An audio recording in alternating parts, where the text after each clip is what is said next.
WLRN Video presents.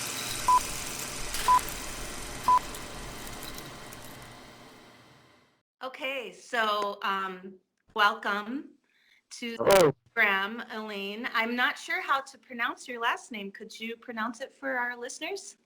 Mastromatteo. Mastromatteo. Yeah, Wonderful. And is that Italian? it sure is.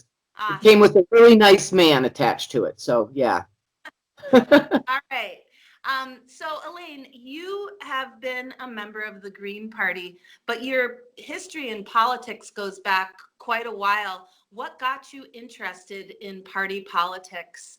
And can you tell us a little bit about what it's been like for you to run as a candidate and just be involved in American party politics?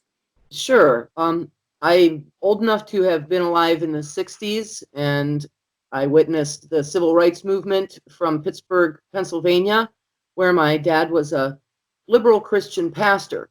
So there was a lot of connection between him and the civil rights movement, the peace movement, and as you know, that decade was quite volatile politically. And so I think I was always an aware child of activism. I was encouraged to speak out against injustice. I was encouraged to advocate for those who could not speak for themselves. Um, my parents were always involved in environmental, social, and community issues, and they brought me up that way. So I felt like I have a political responsibility. As time went on and my life progressed, I didn't have time for politics until my kids were a little older. And actually, the age of my children was somewhat relevant because I had a son coming up into draft age in the run up to the Iraq War. So I was very concerned, of course, being a peace activist as well. And I went to my city council and asked them to just write a resolution in support of peace and against war. Well, they didn't do that, but I started attending city council meetings in the little city that I lived in then, and that led me to try to run for office there. I was active in some other issues and things like that, and I thought there was a little skullduggery going on and some behind the scenes things, and it's always better when citizens keep an eye on their leadership. So I began doing that, and I was encouraged to run for office as a council member, and I did, and that was 2005. And I did not win. I came in fourth out of 5 people, and the top 3 got the job. So that was very illuminating, though. It was a nonpartisan race, but there were a lot of party politics in it anyway, which I was unaware of, kind of this undercurrent. You have local politics that are mostly supposed to be nonpartisan, but that's not really the way it turns out. A lot of times things shake out, one on the other side, one on one side and one on the other side anyway. So I kind of realized that I didn't really want to be part of either of those parties. And I began looking for a party that had my values of peace and equal rights and social justice and that sort of thing. And there was the Green Party. And it turned out to be a pretty good time because they had just managed to get ballot access, not by petition, but by an order of the Secretary of State. I believe that's the right title, Jennifer Brunner. And she was a Democrat, and she felt that third parties should have been allowed to have a shot. And she wrote a directive that allowed actually 4 other small third parties to be active. The Green Party was really the one who made the most of that. Unfortunately, the Libertarians were sort of stymied by, again, some skullduggery with petitioning. And so the Greens, we had sort of a heyday there for a little while. And I did run for Congress once and did not get on the ballot because I was a new Green, new to the community, and I didn't have enough people to write in. I was trying to gain a write-in position. So I did not. And after 2 years went by, the next election cycle for that office, I managed to petition successfully, and I did get on the ballot, and I ran for Congress in the 14th district, which is 7 counties in northeastern Ohio. I managed to do okay in that race theoretically, I wrote it down. I'll read it to you. I managed to get 3.8% of the vote. 13,038 people voted for me. Then in 2014, I ran for the Ohio House, which I did okay again. 6%, 1,667 people voted for me. And the next year in 2015, I ran for trustee. By that time, I was pretty much just going through the motions. I really didn't campaign. I didn't put signs up. I was just there on the ballot, and I only got 146 votes to 799, which is interesting because it shows you that there are offices that you don't have to get very many people to vote for you to actually gain. But I have been active in my community. I do go to my trustees meetings quite often, and I have been appointed to the local zoning board. So I'm happy about that. It does give me an opportunity to try to take care of my community and to help people be good neighbors to each other. So that's pretty much my political career. Can we talk about why you left the Green Party? Because you were dissatisfied with how they view womanhood. They don't see womanhood as being based on our biology that we share. Rather, they see womanhood as something that men can identify into. And can you just talk about what exactly that led you to leave the party? Sure. I had been somewhat dissatisfied about the way things were proceeding anyway. It seemed like the Green Party is supposed to be an organization in which the electorate, the members of the electorate that vote for the Green Party, those are supposed to be the people in charge. And it turned out to be very top-down instead.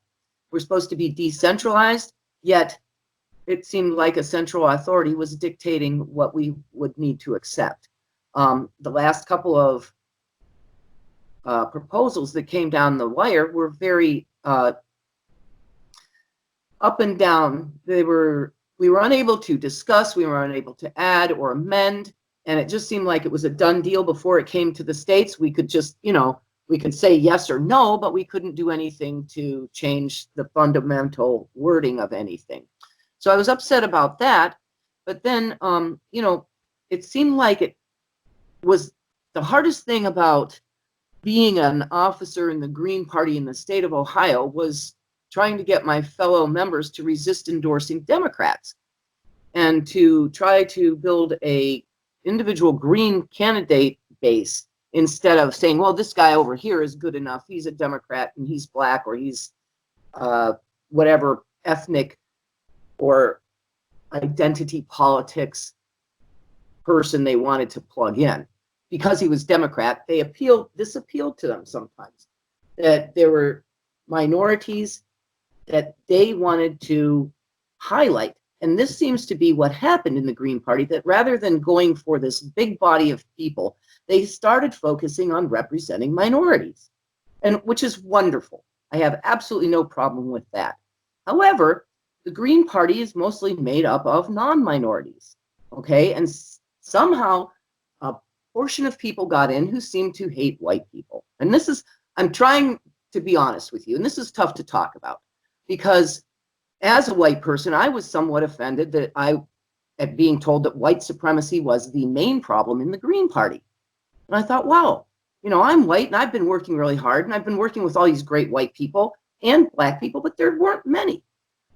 So there was sort of a racist,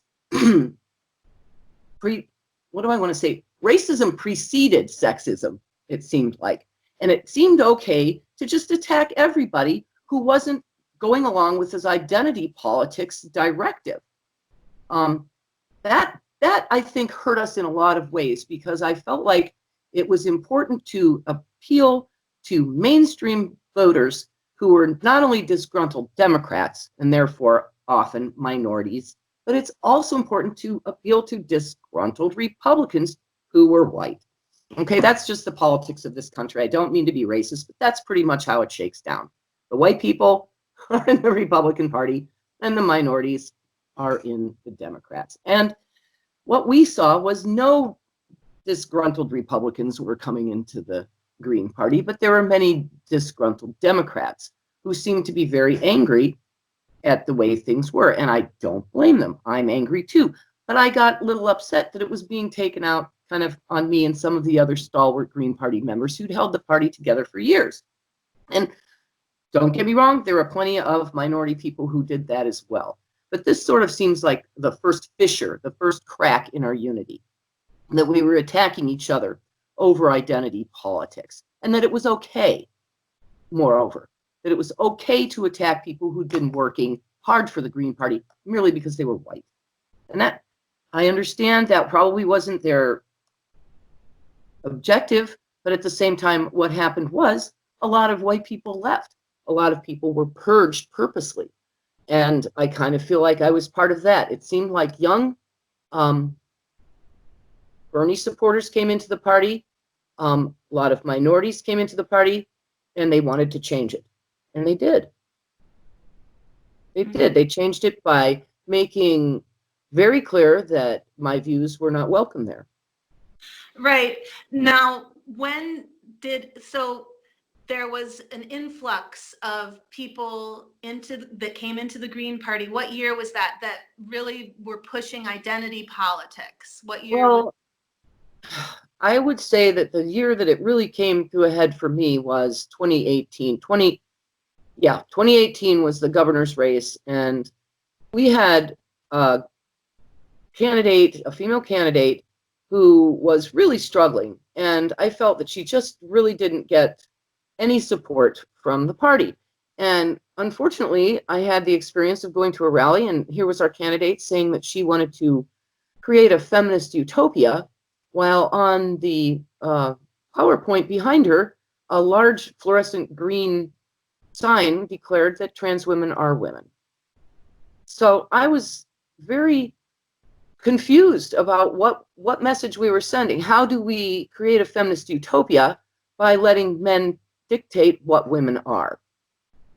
I questioned that mostly on social media, and that was where I was pretty much called the TERF, asked to shut up and, pretty much keep my opinions to myself. And I'll tell you what, in preparation for this interview, I went back to I think one or two things that I'd saved. Unfortunately, I wasn't good at screenshots, and I didn't know how to do that. I wish I had. But it was painful to read over that stuff. It was me against everybody else. I was trying to base my answers and my logic in reality and biology, and the idea, well, the fact that you can't change sex. Yet I was being shouted down by mostly men. Lots of these people were new to the party and did not know me and had no idea, or either they didn't know or didn't care that I had contributed and pretty much put a lot of my whole life into it. I felt like that was kind of uncalled for. I felt like it was rude, and I really just became very outspoken about it, and that they couldn't take it. So they removed me from my admin position, and that was a unanimous decision from the entire social media committee, men and women. And unfortunately, the women in the Green Party have not been supportive of this position. I think they've all been shouted down, or I don't know what makes a woman want to believe that men are women. In Ohio, but I mean, look at what's happening in Georgia with the Georgia State Green Party. There are women in that party who agree with your position that woman is a biological reality and category. Can you talk about what the Georgia State Green Party is facing right now? And from your vantage point as a former Green Party member, what's going on between the Lavender Caucus and the Georgia State Green Party, and how is it going to impact or potentially impact the entire party? Mm-hmm. Well, okay, let me back up just a little bit and say that as a Green Party candidate, I received very, very little support from the party. Mostly this was just me and my husband. He was my treasurer. I was the candidate. Every time we went out, it was just us. There were a couple times when at a rally that was close to my Youngstown neighbors, that a couple of them came up and gave me support. A few people did donate. I had one large donor that helped. But the fact of the matter is, regardless of the fact that it appears that the Green Party has a national presence, they really are very small. I don't know about your state, but I would say that at the top leadership of my state, there are less than 20 people who are routinely active. I don't know how the Georgia Green Party is, but I suspect that the people who are agitating in the Lavender Caucus are very few. In fact, there may only be one or two who are very strident, who are talking over the rest, who are taking charge because they can. Because this is a very small party, and anyone who comes into it and looks like they're going to be able to do the work is put to work, whether they're capable of it or not. So we have a lot of people who are really not good at the jobs that they do. They're not suited for it. They don't have either the talent, the resources, or the knowledge to do things like fundraising, to do things like candidate recruitment. You have people who get up here and they look like they're the identity politics person that they want. And this is why I keep, referring to identity politics, because I do believe this transgender ideology is part of identity politics. And this is something that the Democrat side of our political spectrum has really been pushing. You have to believe, and that's all you need to do. This is a thing that people have to understand. It's new science. You must not question it. And that's just completely false. You are listening to WLRN.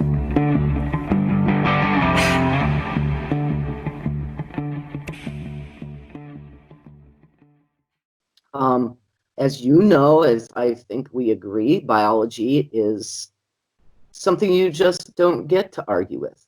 It doesn't care what you think. Biology is, the sexual orientation is one thing, but biology and sex chromosomes, that's different. Anybody can have a sexual identity. You can make it up, okay? But we all only have two sexes. We have male and female. You can have differences of sexual development, but that doesn't mean you're a third sex. You can like various types of sex with very different types of people, but that doesn't change your sex. That merely indicates your sexual orientation. So my position was that thoughts do not change reality. Your feelings are not going to change your chromosomal makeup. And I try to come at it from a scientific perspective, from a logical perspective. And then lastly, and this is probably the least important in a lot of ways, from a human perspective, where you want to sit there and you go, is it really okay for men to sit here and tell women who they are, and to tell them that what we experience as womanhood is something that can be opted into? Mm-hmm. So getting back to the question of the Georgia Green Party and the Lavender Caucus and how you see it from your vantage point playing out in the long run, do you think there's the potential here? Like you said, there was an influx of identity politics people back in 2018, I think, is when you said you were noticing that. That's when we Even noticed before that. Right. After they were dissatisfied with the, 2016 election, a lot of people, and before that, before the election even, there were a lot of people who came to the Green Party because they were dissatisfied with the cheating of the Democrats. And I don't blame them. I wish the Greens could have accommodated them better. In our current situation, is there the potential for there to be an influx of women joining the Green Party who are in agreement with the fact that biology matters when you're talking about the definition of what a woman is? So enough of those women could infiltrate the Green Party, right? Potentially. Well, that would be great because it's small enough. Change It's small enough to infiltrate. Okay, that's a good question, and I've been pondering it ever since you asked me that earlier. I'm not sure what would draw women to the Green Party. If they are gender critical, as we say sometimes, as you know, I prefer the term reality-based.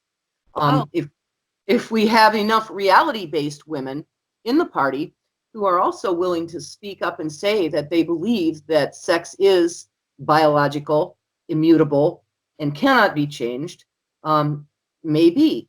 That is not, however, the policy of the party. They do have a plank that says this is not the case, that gender identity and sex is whatever you say it is. You are allowed to opt into womanhood with very little obstacle at all, or to no obstacles whatsoever. So all you have to do is declare that you're a woman. And of course, women don't like to be dictated to by men, especially about things that ridiculous. I don't know how so many people have been completely brainwashed by this. I believe that part of it came from liberal academia, which has...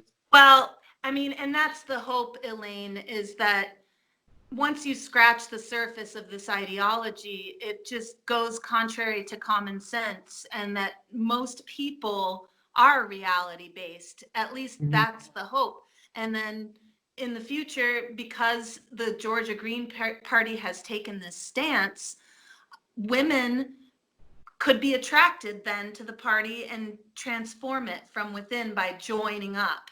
That's, I don't know, that's just a hope that I think some of us have for the Green Party, because I remember back in the day when the Green Party, and especially the Green movement, was reality based, very based, because it's a fantasy to be living off of fossil fuels and this huge extractive industrial complex. And the Greens very much were inspired by all of that environmental destruction that's happening and continues to happen to bring people in to a place of reality about the destruction of the earth.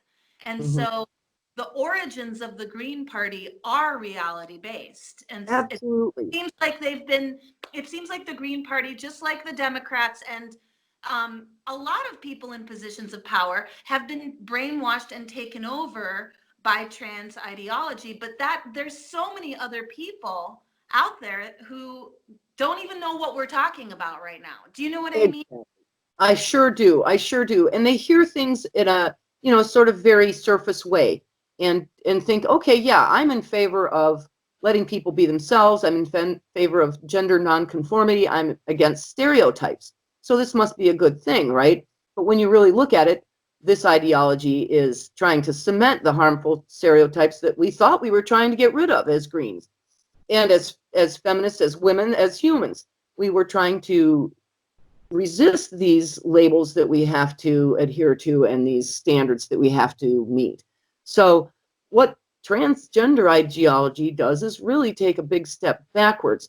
Now, will enough women understand this? Will they do their research? Will they find out about, the ROGD young women who, the rapid onset gender dysphoria that happens in just a click, basically? Will they understand that? Will they understand cross-sex hormones? Will they understand puberty blockers? I don't know. If they look, if they take the time, I think they will see the horror of it. Unfortunately, most voters aren't really willing to take the time to do research like that. And as you've seen, we've got a lot of people saying vote blue no matter who. And the Democrats have put up a person that couldn't be much more like Trump if he had a twin. So there really isn't much of an effort to get rid of the stereotypical political process that we have. And it does favor men. But okay, so as women, should we join the Green Party and take it over and resist the transgender ideology? That would be wonderful. However, you have these very small vocal minorities like the Lavender Caucus, which I believe is really being driven by one particular transgender man. Dahlia. Okay? Right. So, Yep. So, and you find this in the Green Party because it's small, that they have one particular individual who is directing everybody else, and that individual really does not brook any disagreement. If you don't want to play by their rules, you're summarily dismissed and you're gone. So I feel like in a lot of ways, this is why this is maybe good about the Green Party and it's bad. The Green Party small and easily taken over. That's happened by the wrong people. Could it be taken over by the right people? People who are reality based, people who are actually feminists and who actually want to see women advance in political, in the electoral sphere? Maybe it can. And that is what Greens are supposed to be doing. We are not supposed to be marching. We are not supposed to be, passing out binders. we're supposed to be running candidates. Okay, now where do you get candidates? You get them from your field of voters. And if you don't have voters, or party members rather, who are able to take that one step further to be able to project the message to the people in a coherent way, right, you're not going to get voters.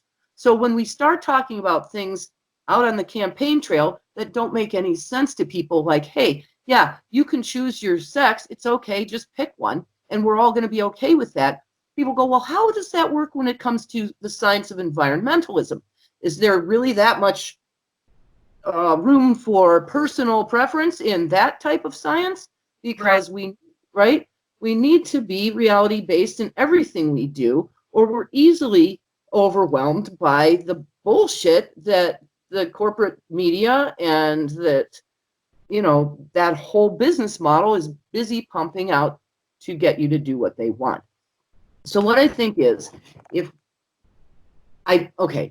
question is there going to be division in the Green Party because of this? I think people are saying, should we leave or should we stay, right? Should we stay and try to fix the Green Party establishment as it is? I don't know if that's possible. Okay, would it take organization by a women's group to be, you know, very visible? And I guarantee you this will be important. The people in the group itself, the Lavender Caucus, they're the ones who are going to have to get there and change this. A straight woman like me, I have no place in that caucus. I have no place in the Black Caucus, right? I hope that within those caucuses, the people who do join will be able to bring a voice of reason to the table. I think that's your problem. I think there's a lot of people who would be okay with various things. You know, it's like, all right, I'll let this go because they're right on this one. But there are some things that I think we just cannot fundamentally make people believe. It's not fair to our truth, right? I have biology and reality is my truth. I don't think it's fair to compel me to adhere to someone else's truth merely because of what? I don't know. Does it? Yeah, I know, because they're fascists, basically. Okay. That's So, my yeah. opinion. But so, you know what, Elaine, we're running out of time, and I just wanted to say thank you so much for coming onto WLRN's airwaves today. And is there anything else you want to say in the last minute or so? Well, you know, I really think that the Green Party has so many good values, but it's just been taken over by the wrong people. And this is pervasive in our entire society. And it's time for us to say, no, we're tired of lies. We're tired of lies from the media. We're tired of lies from academia. We're tired of lies from science, okay, and pseudoscience. And we're having a lot of that lately. And people are saying that they know things when they really don't. And I think what we all need to do is question everything. You know, as a child of the 60s, that was a good motto. Resist authority, question everything, do your research, and get out there and participate. Don't sit there and wait for the information to come to you. You know, go out and find candidates that are good.